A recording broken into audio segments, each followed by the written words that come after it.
Bienvenido a este encuentro virtual sobre endometriosis. Nos vamos a presentar. Él es el doctor Navarro, ginecólogo de INEVIR y experto en endometriosis. Muchísimas gracias, doctor, por participar en este encuentro. Teníamos previsto hacerlo de forma presencial en INEVIR en marzo por el mes de la endometriosis, pero bueno, debido a las circunstancias del confinamiento y demás, pues hemos decidido hacerlo virtual. Yo soy Joana Segovia, dietista nutricionista, y bueno, pues comenzamos, le cedo la palabra al doctor para que nos cuente un poquito qué es la endometriosis, para aquellas mujeres que no lo sepan o aquellas personas que no estén viendo, cuáles son los síntomas. Buenas tardes. Bueno, yo primero quiero agradecer esta oportunidad. Me parece que todo este tipo de acciones que favorezcan la educación y el conocimiento de esta enfermedad son esenciales y creo que, bueno, lo que parecía un problema, que era no podernos ver físicamente, puede que sea una oportunidad porque nos va a permitir desarrollar un canal que nosotros queremos mantener abierto para solucionar este tipo de problemas. Así que te agradezco muchísimo la iniciativa. Bueno, tu primera pregunta, ¿qué es la endometriosis?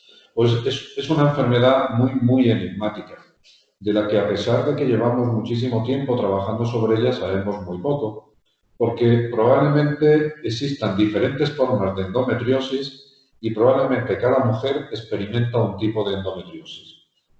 Esencialmente, la endometriosis se define como la presencia de tejido endometrial, o sea, de glándula y estroma, fuera del sitio habitual, que sería dentro del útero, en lo que se llama endometrio. Pero hoy en día dudamos que haga falta la existencia de glándula y endometrio para definir perfectamente la endometriosis, y hoy pensamos también que el proceso de cicatrización anormal, lo que se llama fibrosis, podría ser también parte de la endometriosis, y sobre todo hoy la endometriosis no solamente es encontrar nidos de células en un lugar anormal, sino que pensamos que es una constelación de enfermedades. Es decir, forman un síndrome en el que una mujer puede experimentar desde un cansancio crónico hasta desórdenes de tipo psicológico o psiquiátrico y dolor abdominal, pero también podría ser torácico o en las piernas o parecer una fibromialgia, y todo esto podrían ser parte de una endometriosis. Hay endometriosis que se ven y otras que no se ven. Se ven bien en el ovario. Muchas mujeres dicen, a mí me hacen ecografías y me dicen que yo no tengo endometriosis.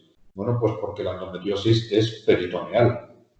Sabemos que la endometriosis tiene diferentes formas de propagarse.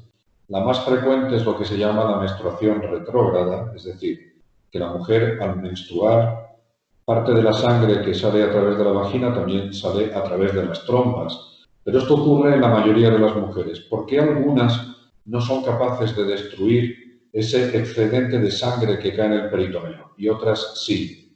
Pero hay otras mujeres que tienen endometriosis en el tórax, porque las células son capaces de ir por el sistema sanguíneo o el sistema linfático e invadir zonas que no le pertenecen, por ejemplo la pleura. Pero también hay endometriosis que pueden aparecer en una uña o incluso en el cerebro. Y hay otras veces que la endometriosis es una transformación de una célula como la peritoneal, el peritoneo, tiene una capa de células, y estas células, cuando existe una agresión mantenida, por ejemplo una infección, pueden transformarse y convertirse en células de endometriosis, sin que allí haya estado nunca un reflujo de sangre menstrual. Entonces, en definitiva, ¿qué es la endometriosis? Pues la endometriosis es esta presencia de tejido endometrial, de glándula y estroma fuera de la cavidad uterina, pero que probablemente hoy en día pensamos que existen diferentes formas de endometriosis, diferentes orígenes, diferentes manifestaciones. Claro, y los síntomas también, pues depende también el tipo de endometriosis que también tenga la mujer, imagino.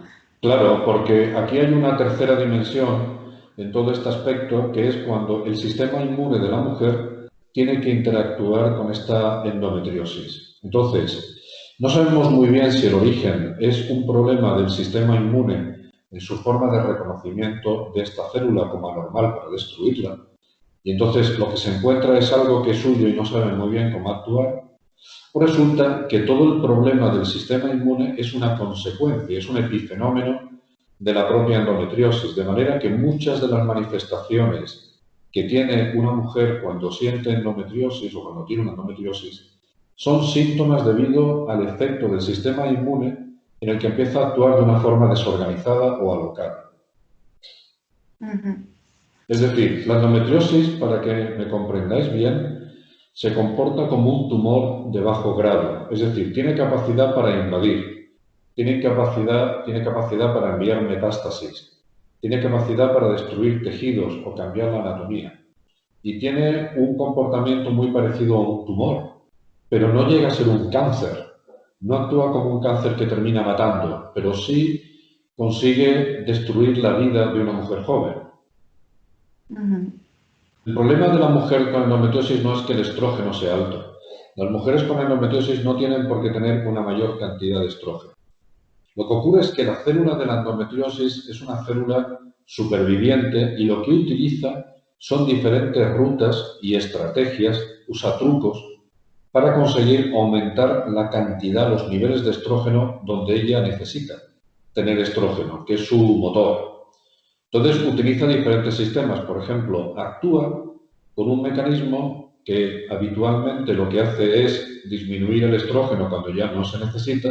Bueno, pues la célula de la endometriosis es capaz de bloquear esa ruta y mantener el sistema de estrógeno muy alto. Por otro lado, lo que hace también es defenderse de la progesterona. ¿Y cómo lo hace? Pues disminuye sus receptores, o sea, se hace como antiprogesterona. Otro mecanismo que utiliza es la inflamación. ¿Por qué las mujeres sienten este aumento del abdomen o esta inflamación por las tardes tan incómoda? Parece que son gases que no se pueden expulsar. Es una manifestación del sistema inflamatorio. La endometriosis utiliza una ruta en la que, aprovechándose de un aumento de la inflamación, termina convirtiéndola en estrógeno.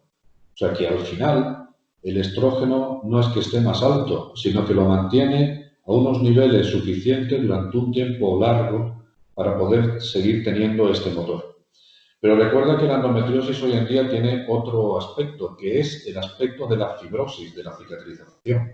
Esto explica muchos de los dolores de mujeres que en la menopausia o cuando le han extirpado los ovarios siguen teniendo dolores de endometriosis, lo que se llaman atrapamientos. A pesar de que les han operado cerca del uréter porque el uréter estaba contraído o atrapado por la endometriosis y sufría su riñón, y se operan y no tienen ya estrógenos, o sea, no se detectan los estrógenos en sangre, siguen teniendo un dolor indecible. La razón fundamental es esta cicatrización, este proceso de cicatrización de las células, lo que se llama una adenomiosis. ¿Y el tratamiento, doctor? ¿Qué tratamiento tendría una endometriosis? Bueno, la endometriosis no tiene un tratamiento específico porque hay que actuar a todos los niveles en los que va a afectar la endometriosis. Entonces, os voy a explicar las dos estrategias que tenemos hoy. Hay una estrategia que es la estrategia convencional, que es empezar con antiinflamatorios a diferentes dosis y diferentes inflamatorios para el control del dolor y también de la inflamación. Este tipo de tratamiento, el problema es que tienes todos los efectos indeseables de los antiinflamatorios, por ejemplo, sobre el riñón, y que no siempre va a controlar el dolor de todas las mujeres. Hoy en día se está empezando a utilizar otro tipo de antiinflamatorios muy específicos. Muchas mujeres conocen por su nombre comercial, por ejemplo, Arcoxia, ¿no? En el que se está dando en los posoperatorios de las endometriosis para controlar la fibrosis y el proceso de cicatrización. Ese sería un primer escalón. El segundo escalón es el dar anticonceptivos. El anticonceptivo se debe de utilizar en los que tienen niveles de estrógenos más bajos, pero recordad que el estrógeno sintético podría aumentar el nivel de estrógeno hasta unas 17 veces. Y se deberían utilizar de forma continua para evitar la mayor cantidad de sangrado posible. Porque hoy sabemos que las mujeres que tienen las reglas muy pronto o las tienen muy abundantes son mujeres que van a tener más riesgo de tener endometriosis. Entonces la idea es utilizarlos de forma continua para evitar las menstruaciones. Esto no tiene ningún efecto indeseable. porque no se tienen menstruaciones, porque los niveles de endometrio por la píldora se mantienen tan pequeños que no hay prácticamente volumen que expulsar. El problema del anticonceptivo es que tiene un efecto indeseable, que es que en el fondo uno está apretando un acelerador y un freno al mismo tiempo. Está dando estrógenos, que es malo para la endometriosis, pero al mismo tiempo está dando una progesterona. Es decir, el anticonceptivo en algunas endometriosis actúa como un promotor. Es decir, no la va a mejorar, sino que la mantiene atada, pero en el momento en el que disminuye la píldora o se deja de tomar, la endometriosis se dispara. Esto ocurre en muchas mujeres que empezaron a tener dolor cuando eran unas adolescentes, empezaron a tomar píldora y de pronto a los 27 años dejan de usar píldora porque quieren tener un embarazo. Entonces la endometriosis se desata. Ven una endometriosis que creían que no existía y no se lo explican. Recordad que una mujer va a ver una media de 7 ginecólogos antes de obtener un diagnóstico y que los diagnósticos en España todavía son algo tardíos. La mayoría de los diagnósticos se dan entre los 25 y los 27 años de las mujeres, ¿vale? El tercer escalón es utilizar solo progesterona. Entonces, esto es un asunto ideal, pero la progesterona no actúa sobre la célula de la endometriosis. Recuerda que tiene una resistencia. La progesterona actúa porque a nivel del cerebro va a impedir la producción de hormonas. Actúa bloqueando el eje hipófisis-ovario. La progesterona es muy útil, pero la progesterona tiene un lado oscuro. ¿Me oyes? Sí, sí, sí. Tiene un lado oscuro, que son los trastornos a nivel psicológico. Muchas mujeres se encontrarán tristes, algunas mujeres tendrán melancolía, otras mujeres tendrán una sensación de irritación. Y después los efectos que tienen sobre toda la órbita sexual, porque disminuye el deseo en muchas de estas mujeres, y los efectos que tiene de producir poco estrógeno, que es principalmente pues, la sequedad vaginal, la dificultad en las relaciones, la sequedad ocular. Otro escalón es utilizar lo que se llaman análogos de la GnRH. Básicamente es igual que la píldora, pero van a tener un efecto, el mismo efecto que la progesterona bloqueando la hipófisis, pero su efecto será más profundo. Este es un tipo de fármaco de muchísimo rendimiento, es decir, consigue aplacar el dolor en bastantes mujeres, siempre y cuando el problema de la endometriosis no sea la fibrosis. Si solo es la endometriosis, no hay un componente de cicatrización anormal. Este fármaco es muy útil, pero su lado malo es el efecto de no tener estrógeno, muy parecido a la progesterona, y tiene otro efecto en el largo plazo, que es el efecto de disminuir los depósitos de calcio, generando un proceso que se llama osteopenia u osteoporosis. ¿Podemos poner antídotos o tenemos estrategias para evitar este tipo de problemas? Sí. Hay una forma que se llama add-back therapy, en el que añadiendo niveles pequeños de progesterona, por ejemplo, se pueden mantener los niveles de calcio y se puede mantener este tratamiento mucho tiempo. Estos son los fármacos habituales. Ahora existe una constelación de fármacos que ya no son tan habituales. Por ejemplo, danazol. El danazol es un fármaco que se utilizó durante años, muy eficiente para la endometriosis, pero el problema fundamental son los efectos androgénicos que crea. Podría cambiar la voz, o aumentar el vello, o generar mucha grasa en la piel, pero también podría aumentar el tamaño del clítoris y muchos de estos efectos podrían no ser reversibles. Pero es un fármaco que puede ser muy útil en cierto grupo de mujeres, porque de nuevo el problema fundamental está en elegir bien, en individualizar mucho el tratamiento para cada mujer. Existen después muchos fármacos que se han añadido a la endometriosis, pero no todos ellos se han demostrado que sean útiles. Hoy, por ejemplo, estamos viendo que un fármaco que se utiliza para los diabéticos que no dependen de insulina, que se llama metformina, tiene un efecto muy eficiente sobre el proceso de cicatrización. Pero esto está todavía en un campo experimental. Podemos también combinar algunos de estos fármacos que te he comentado. Hoy en día está a punto de aprobarse en España un fármaco que se llama antagonista de la GnRH por vía oral, que podría ser como el efecto que te he comentado de poder crear el análogo de poder crear una menopausia farmacológica, pero por vía oral que podía ser manejable, es decir, estas son variantes. Entonces, este es digamos, el enfoque clásico del tratamiento de endometriosis, que al final se reduce a dos estrategias, o crearte una menopausia o crearte un falso embarazo, ¿vale? Pero ahora empezamos a complicar la cosa. La endometriosis tiene una capacidad, porque es como una especie de isla que tiene capacidad para crear su propia red vascular y su propia red nerviosa o aprovecharse de la red nerviosa de los órganos que tengan cerca. Existe como una especie de secuestro del sistema nervioso de los órganos que funcionan normalmente. Entonces, muchas mujeres lo que empiezan a tener son trastornos del propio sistema de inervación o de la conducción de la información nerviosa. Y eso va a través de una red por toda la pelvis, llega a la columna vertebral y llega al cerebro, principalmente a una zona que se llama ínsula, que está en el corazón del cerebro y está un poco entre diferentes partes del cerebro y se conecta con una parte primordial que es el lóbulo frontal. ¿Qué es lo que ocurre con esto? Que muchas mujeres con endometriosis lo que empiezan a tener es lo que se llama un síndrome de sensibilización central. Es decir, el propio cerebro empieza a cambiar debido al efecto de la endometriosis y empieza a asumir que esa zona de dolor es una zona tan terrorífica que todo lo que tiene que hacer es vigilarla. Y entonces hay veces que el propio comportamiento normal de tu cuerpo, el movimiento de la vejiga o el movimiento del intestino, genera un dolor terrorífico, porque tu cerebro lo integra como dolor, porque la endometriosis aprovecha los circuitos que tiene cerca. Y entonces es lo que hay como una especie de contaminación nerviosa. El cerebro llega a cambiar tanto que cambia la personalidad.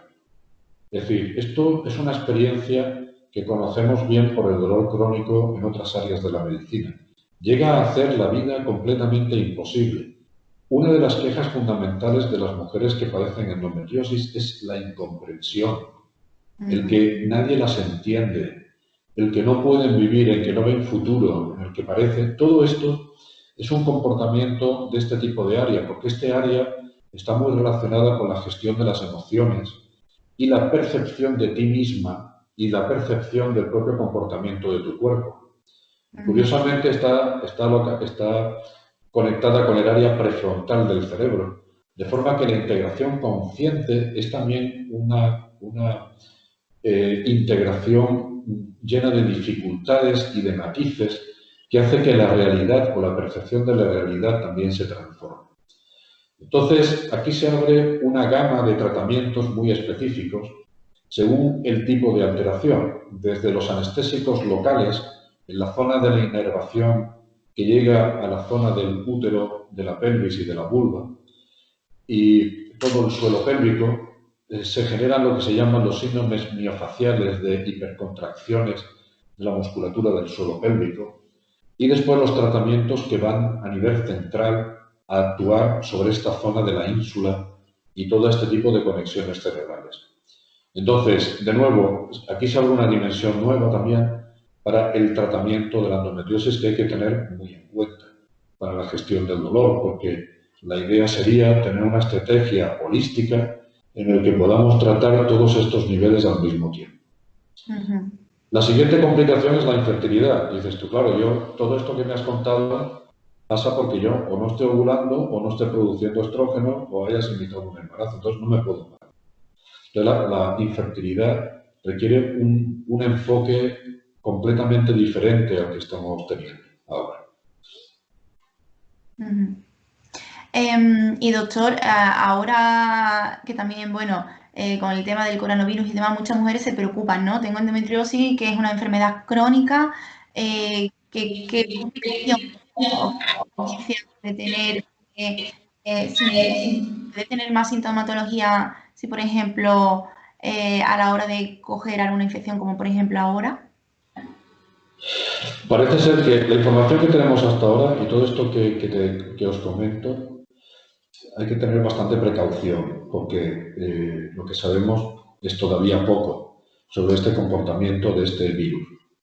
Como sabéis, el virus es una especie de maquinita que lo que va a hacer es inyectar una porción de información que va a ir a la célula para que empiece a producir pequeños virus que se puedan expandir y crecer.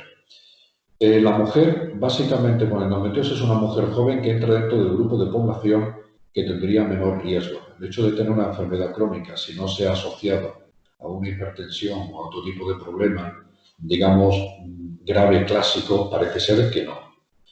La mujer que tiene una endometriosis pulmonar, bueno, pues esta mujer probablemente entraría en otro criterio, pero estaría más en el mundo de la mujer asmática. Pero ahora mismo no es una preocupación, porque si uno tiene en cuenta que la endometriosis podría ser de un 2% de la población, los más conservadores, pero podría ser hasta el 70% de las mujeres con dolor, infertilidad y problemas en las relaciones sexuales, es tanta la población femenina afectada que hasta ahora no hemos detectado que exista una predisposición o una fragilidad de la mujer con endometriosis expuesta al coronavirus.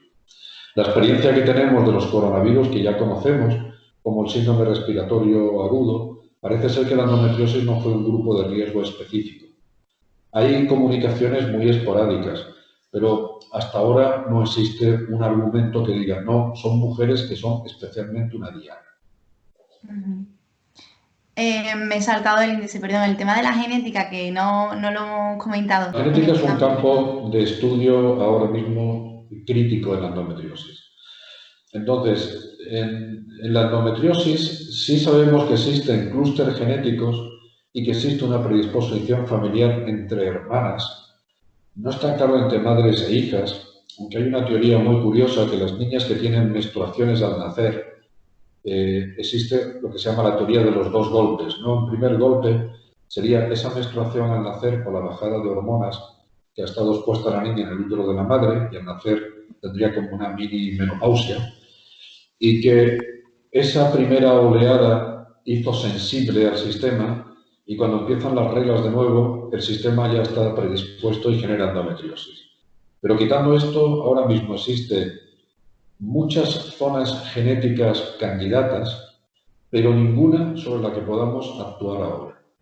Estamos comprendiendo los mecanismos genéticos de los sistemas por los que la endometriosis sobrevive y algunas de las cosas que hace sobre el sistema inmune, pero lo que no sabemos muy bien todavía es si existe un solo gen responsable o un grupo de genes responsable. Hoy en día, el enfoque más actual es que la endometriosis es un problema epigenético. Es decir, tú tienes un grupo de genes, pero después es la expresión de tus genes por la presión del medio externo los que generan que esos genes se expresen de formas diferentes. Esto es una cosa que vemos todos los días, por ejemplo, con la dieta. La dieta tiene un impacto sobre los trastornos epigenéticos, porque cuando alguien utiliza una dieta durante un tiempo determinado, entonces el mecanismo en el que tú vas a expresar tus genes va a variar. Para ser muy rápido, ¿qué es esto de la epigenética? La epigenética es que de los genes que tú tienes, de tus sistemas de instrucción, yo puedo cambiar la forma de lectura. O sea, puedo leer cosas diferentes, es decir, yo puedo cambiar la forma en la que mis genes se expresan sin llegar a cambiar la estructura. Es decir, es como en una biblioteca, si yo quiero cambiar lo que se dice o los libros que tengo en la biblioteca, no me dedico a cambiar los libros y me dedico a hacer una biblioteca nueva, sino que lo que hago es leerlo de otra manera, o leerlo en otro orden, o no leerlo del todo. De manera que yo no expreso un gen. Si resulta que esto es así, las mujeres que tienen trastornos epigenéticos y si la endometriosis es epigenética, es decir, mira, yo tengo una predisposición por el hecho de ser mujer y tener reglas, aunque hay endometriosis en hombres, ¿eh? Esto es muy interesante.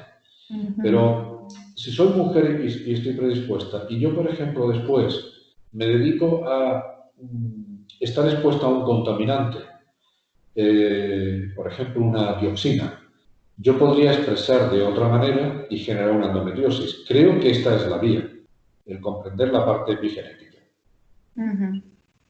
Muy interesante también toda esa parte. De hecho, a mí también me resulta muy curioso todo lo que juega el papel, además de la epigenética, bueno, lo que es el microbioma, ¿no? Los genes de nuestro microorganismo. nuestro microbioma.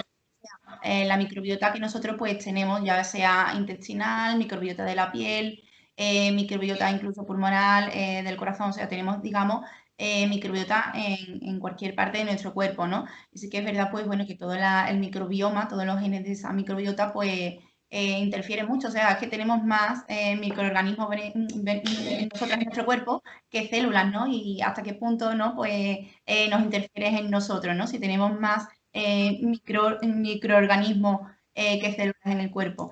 Y entonces, pues bueno, también todo el tema de la microbiota está muy relacionado con el sistema inmunitario, el tener una microbiota sana y tener un buen sistema inmunitario, pues también creo que repercute mucho en la calidad de la mujer con endometriosis, porque bueno, es una enfermedad crónica, entonces hay diversos factores que pueden afectar al sistema inmunitario y que hagan que, bueno, que esa mujer se encuentre con mejor calidad de vida, ¿no? En esta enfermedad.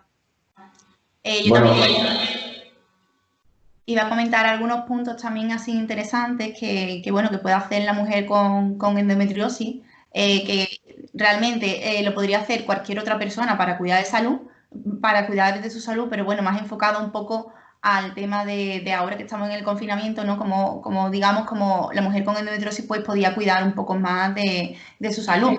Por ejemplo, es muy importante, además de la dieta, que también ahora dedicaré un punto a hablar un poco sobre la alimentación y la dieta, el realizar actividad física.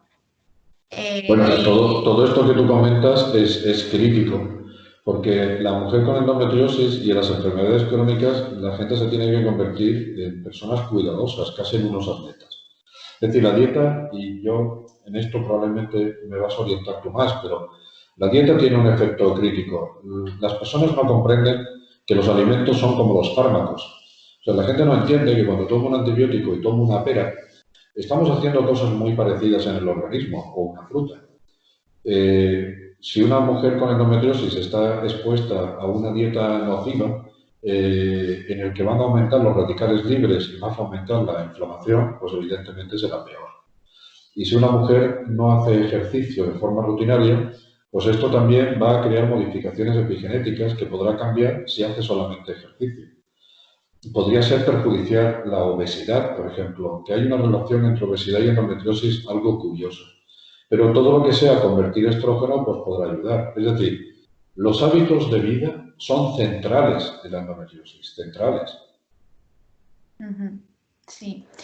De hecho, también, además de la actividad física, pues como ha comentado antes, ¿no? El estado emocional de la mujer con endometriosis también es algo que también repercute. Entonces, también gestionar ese estrés, ¿no? Ese estado emocional, el tener un pensamiento positivo ante una enfermedad bueno, que una mujer que con endometriosis dice, bueno, es una enfermedad crónica, ¿no? Pero también como yo me enfrente a los síntomas de esa enfermedad, o sea, mi pensamiento, si es positivo, pues me va a ayudar también mucho más también a cuidarme, teniendo en cuenta todos los hábitos que tengo que tener saludables y después, pues bueno, a ver también que son pautas, digamos, muy sencillas que realmente todo el mundo debería de hacer, pero cuesta mucho cambiar los hábitos. A mí me pasa que muchas mujeres y, bueno, también personas mayores me dicen, pero si llevo 20 años comiendo mal, como ahora en 2 días voy a cambiar mis hábitos, ¿no? Es una labor, una educación nutricional que lleva su tiempo, es un proceso y es un recorrido que no lleva poco tiempo.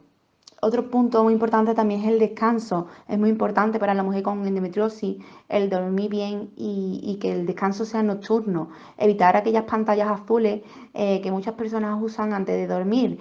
Todo esto además pues afecta muchísimo al sistema inmunológico. El tomar la luz solar también es muy importante.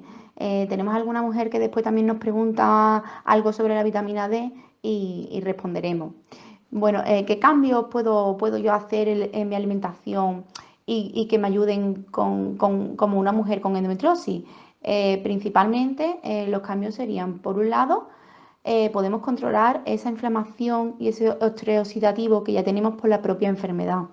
Eh, tomando, pues bueno, teniendo unos hábitos saludables, tomando frutas y verduras principalmente a diario. ¿Por qué? Porque son antioxidantes, contienen fibra, ayuda a equilibrar los niveles de estrógeno, esas vitaminas y minerales y antioxidantes, además de polifenoles, pues todo lo que tienen esas frutas y verduras son cosas positivas, son nutrientes, ¿no? Nos harían tener un estado de salud.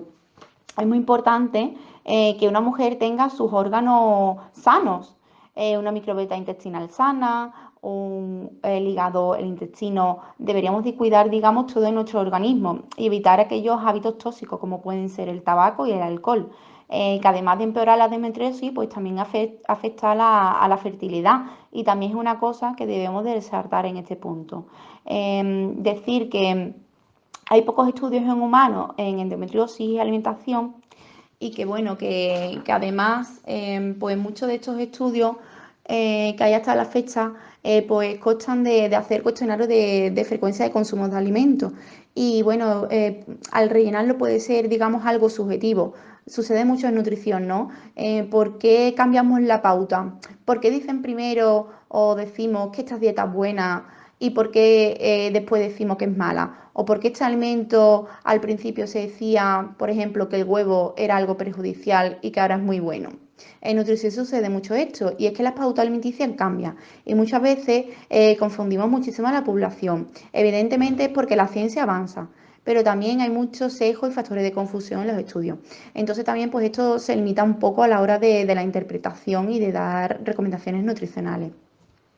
Estudios en mujeres con endometriosis y alimentación hay algunos, pero tampoco hay gran cantidad. Entonces lo principal que debemos hacer es individualizar, porque si hay distintos tipos de endometriosis, también hay distintos tipos de sintomatología. Puede ser que la mujer tenga solo endometriosis en la parte ginecológica o más en la parte intestinal, o que a su vez todo esto derive en problemas en el sistema digestivo, bien sea gases, estreñimiento, diarrea. Incluso tampoco podemos tratar o dar la misma pauta alimenticia a una mujer que tiene bajo peso o a una mujer que tiene sobrepeso u obesidad. No debemos de dar una recomendación general, sino, digamos, individualizar. Individualizar y además estar en consonancia con el tratamiento farmacológico que ha prescrito el ginecólogo. Y también con todo el trabajo, ¿no?, que hay detrás, digamos, en un equipo multidisciplinar. Eso sería lo ideal. Por otro lado también, pues me encuentro muchas mujeres, ¿no?, que a veces me dicen, ay, pero es que no puedo comer de nada, ¿no?, porque todo me sienta mal.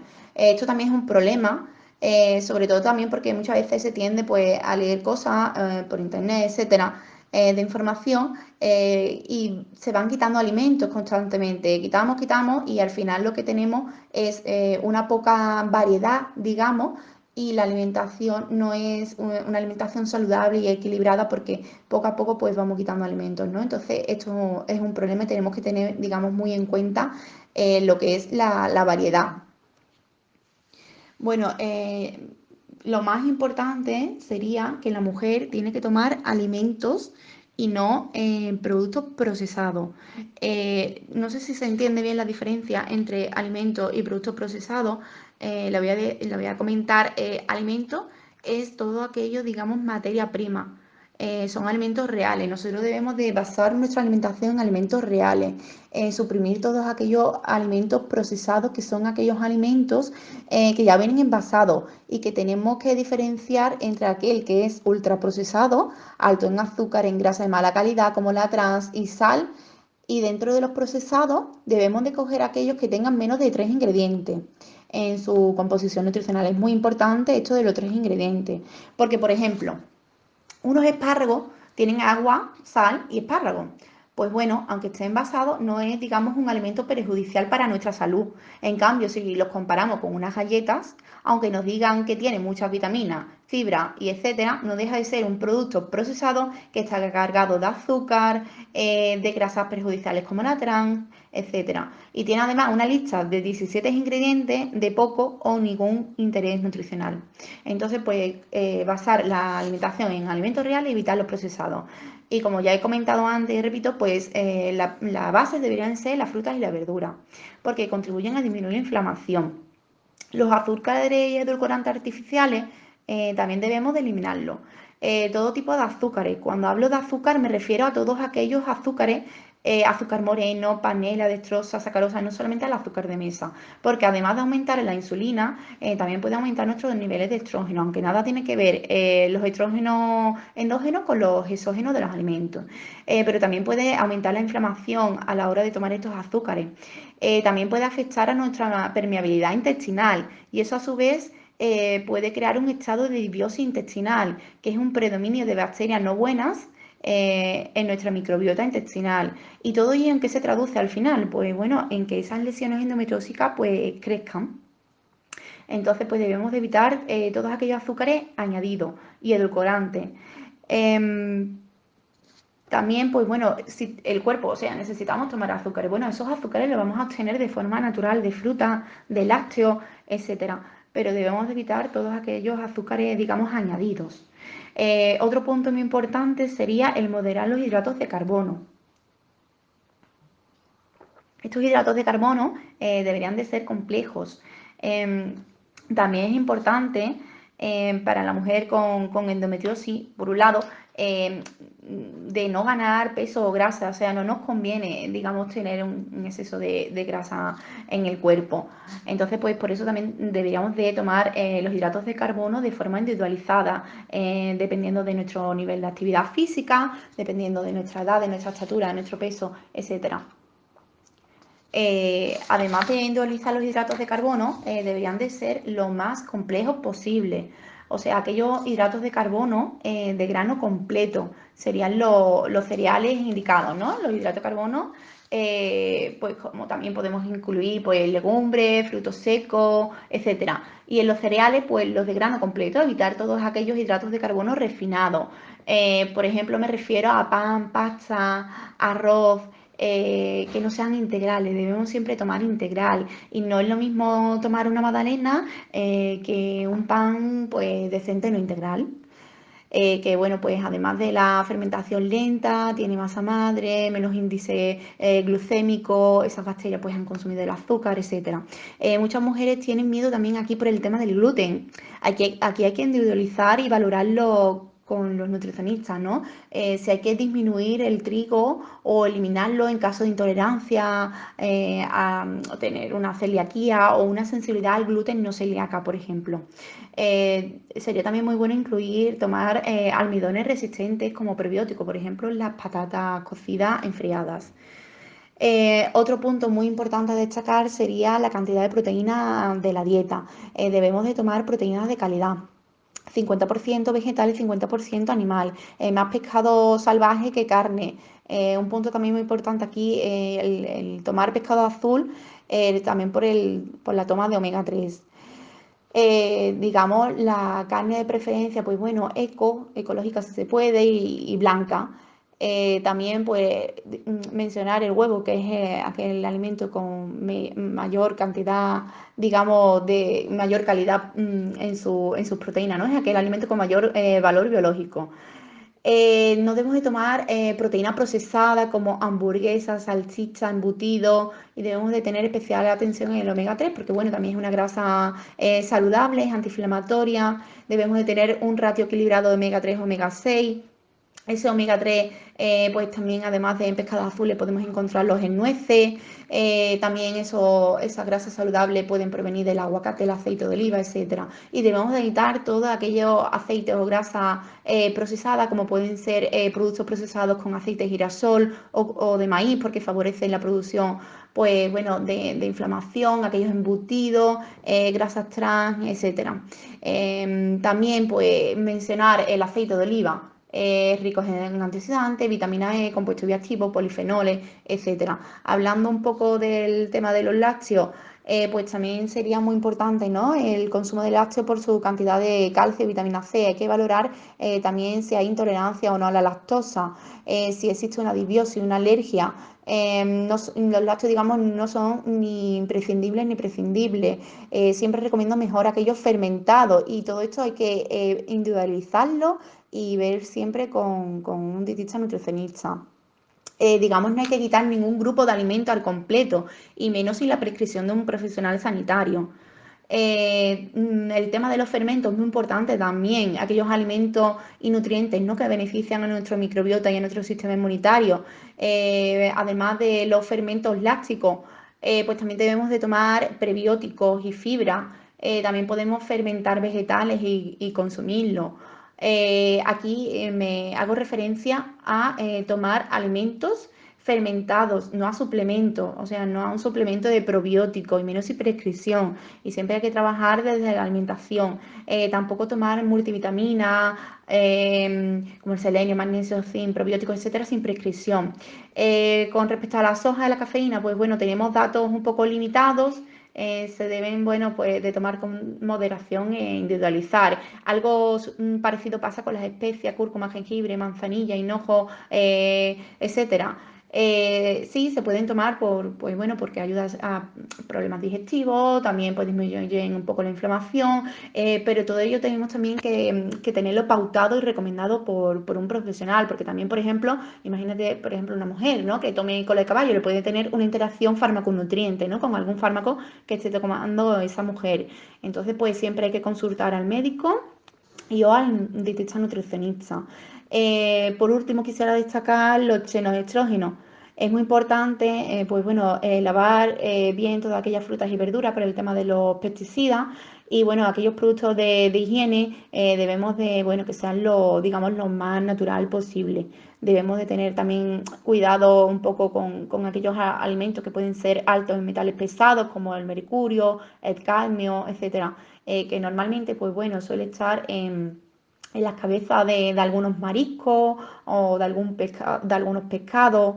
El mundo de la nutrición es que, digamos, es un mundo muy amplio y habría que profundizar muchísimo más, pero bueno, he dado, digamos, algunas pinceladas y he resumido de forma muy breve para profundizar, pues habría falta muchísimo más tiempo, pero bueno, de forma resumida serían estas las pautas que debería de seguir una mujer con endometriosis para cuidar de su salud, de sus órganos, de su sistema inmunitario. Destacar también que muchos pacientes, ¿no?, que suelen tener un poco de trastorno o desajuste en la menstruación, recurrir siempre a revisiones, ¿vale? A revisiones ginecológicas y bueno, pues como el doctor también ha comentado, ¿no?, diagnosticar la endometriosis pues puede ser algo difícil. Yo creo que, bueno, de forma resumida, pues sería siempre estar bajo supervisión, ¿no?, de profesionales sanitarios.